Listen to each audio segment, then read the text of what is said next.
chỉ thằng nào có yêu vậy chứ đúng là không yêu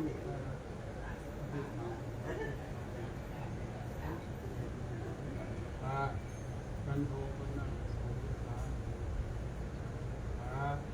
đi lại đi theo đi chơi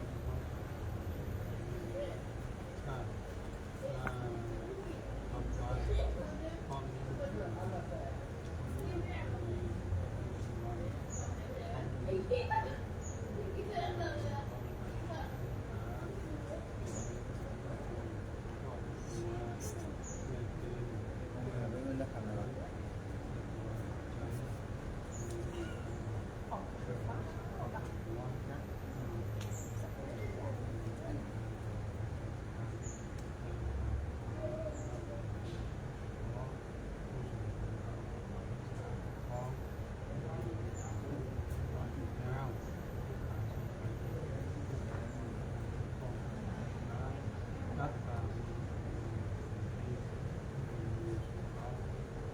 เนี่ยค่าเห็นเนาะ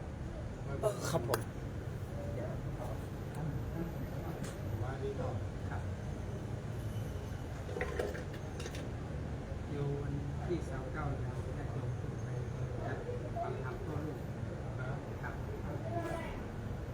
ตอนนี้เตรียมขี่ล้อแดงไว้3 คันครับเพื่อไว้ก่อนอาหารเดี๋ยวผมจะมีกาแฟวันตินนมกล่องมีขนมมีน้ำดื่มเกี่ยวกับเจ้าก็เขาจะขึ้นไปแมลงครับแมลงเข้าพระเจ้าตัวหน้าจะมีอันสถาบ้านดอยสุเทพก็จะมีข้าวต้มเลี้ยง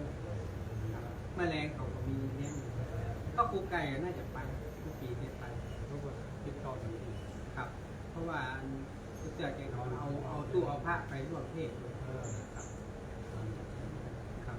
มันเลยจัดปัจจัยไว้เพื่อไปใส่ซองเทศ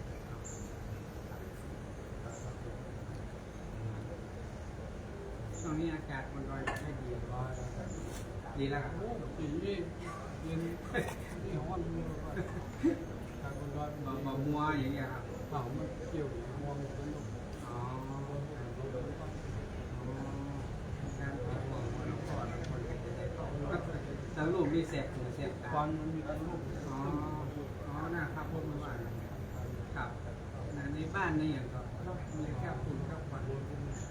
อ๋อมันลอยต่ำนักอ๋อครับ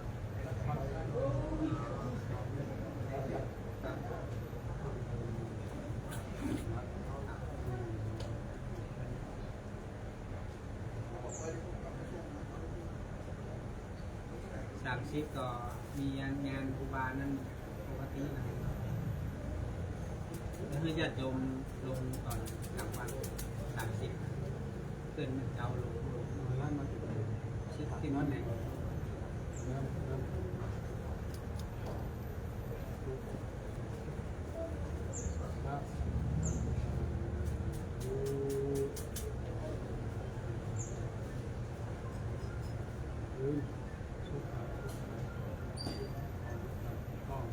พระสงฆ์รักษา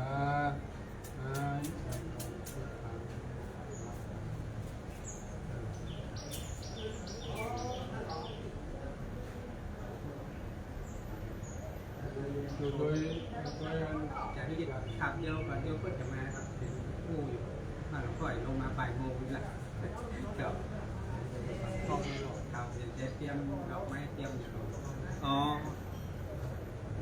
หลวงพ่อลงมาฉันที่นี่ตอนแรกแกนึกว่าหลวงพ่อจะฉันบนหลวงพ่อลงมาร้อนไงอ๋อครับจอมครับวันนี้สัมปัญญูมีงานนะครับ